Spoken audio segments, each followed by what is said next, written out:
दोस्तों, एक बार एक आश्रम में एक साधु अपने शिष्यों को योग साधना और अपने लक्ष्य को कैसे पाना है इसके बारे में बता रहे थे। तभी काफी देर से परेशान एक रामानुज नाम का छात्र अपने गुरु से पूछता है कि गुरुदेव, मैं अपने जीवन से बड़ा दुखी हूं। जब भी मैं अपने किसी लक्ष्य को निर्धारित करता हूं और उसकी शुरुआत करना चाहता हूं तो मेरे आसपास के लोगों की बातों की वजह से कुछ न कुछ ऐसा होता है कि जिससे मेरा मनोबल गिर जाता है और मैं उस लक्ष्य को प्राप्त करना तो दूर की बात, उसे शुरू तक नहीं कर पाता। कृपया मुझे समझाइए कि मेरी इस समस्या का क्या समाधान है, क्योंकि ना तो मैं लोगों से दूर जा सकता हूं और ना ही लोग मुझसे दूर जा सकते हैं, क्योंकि हमें रहना तो इसी समाज में ही है। अब गुरुदेव उसकी बातें सुनकर मुस्कुराए। उन्होंने रामानुज को समझाते हुए एक बड़ी अच्छी बात का जिक्र किया। उन्होंने कहा कि एक बार जंगल का राजा शेर अपनी गुफा के पास सुस्त बैठा हुआ था। अब कुछ मक्खियां उसके पास आई और हर बार जैसे उसकी पूंछ के पास आकर बैठ गई। अब वो ऊपर उड़ती और कभी उसके शरीर पर आकर बैठती, यानी वो मक्खियां उस शेर के पूरे शरीर के आसपास घूम रही थी और उसे परेशान करने के लिए जितना हो सके उतना संघर्ष कर रही थी। लेकिन शेर इन सब से बेफिक्र था। उसे किसी मक्खी या उसके संघर्ष से कोई मतलब नहीं था। वो तो ज्यादा से ज्यादा कुछ देर बाद अपनी पूंछ को घुमाता और एक सेकंड में सारी मक्खियों को तितर बितर कर देता। अब गुरुदेव ने शिष्यों से कहा कि जरा इस बात को समझो। मान लो अगर कोई शेर इन मक्खियों को सबक सिखाने की कोशिश करे और उन्हें मारने की कोशिश करे तो क्या होगा?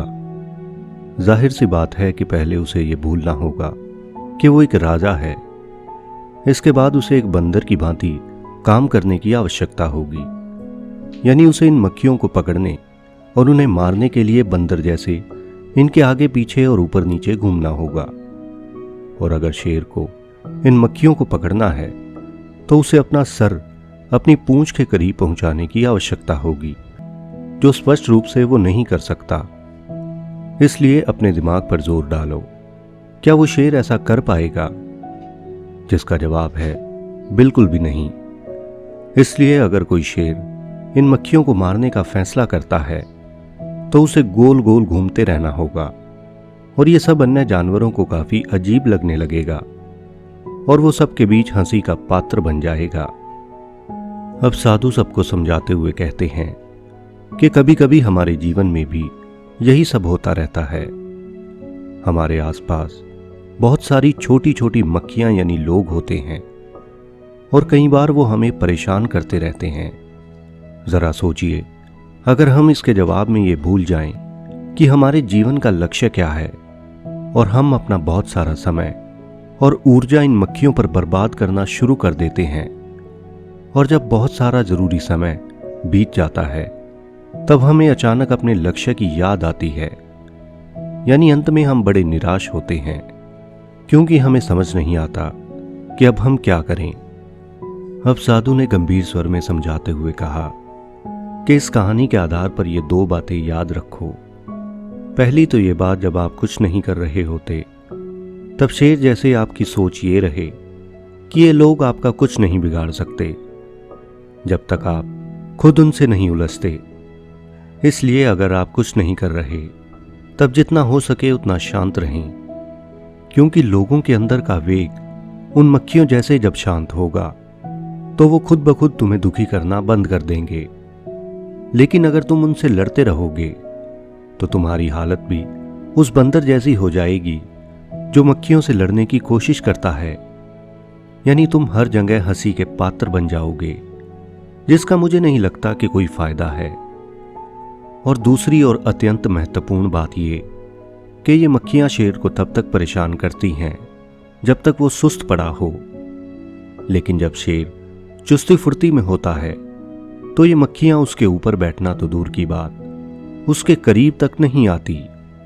इसलिए ये बात ध्यान रखो कि आपके आसपास के लोग तब तक आपको परेशान करते रहेंगे जब तक आप अपने लक्ष्य की तरफ न बढ़ें। इसलिए ये बात ध्यान रखो कि आपके आसपास के लोग आपको तब तक परेशान करते रहेंगे जब तक आप अपने लक्ष्य की तरफ ना बढ़ के एक सुस्त इंसान जैसे पड़े रहते हो और लक्ष्य को पाने के बारे में बस अपने ख्वाबों में सोचते रहते हो।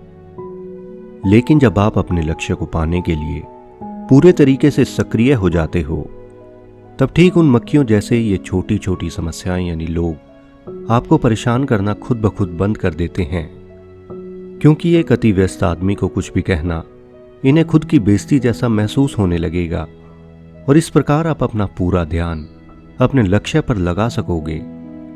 इसलिए दोस्तों, हमेशा याद रखो कि आप शेर हो और शेर मक्खियों से परेशान थोड़े ही होते हैं। तो दोस्तों, आशा करता हूं कि इस कहानी से आपको बहुत कुछ सीखने को मिला होगा।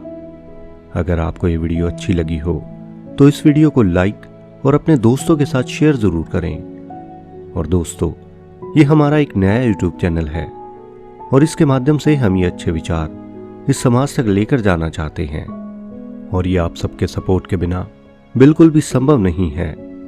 इसलिए अपने सपोर्ट स्वरूप हमारे इस चैनल को सब्सक्राइब करना न भूलें। दोस्तों, आपका लाइक और सब्सक्राइब हमें आगे बढ़ने के लिए मोटिवेट करेगा। अगर आपके अपने कुछ सुझाव हों तो कमेंट बॉक्स में कमेंट्स जरूर करें। तो मस्त रहें, स्वस्थ रहें और देखते रहें माई स्टोरी स्टेशन की नई नई वीडियोस। धन्यवाद।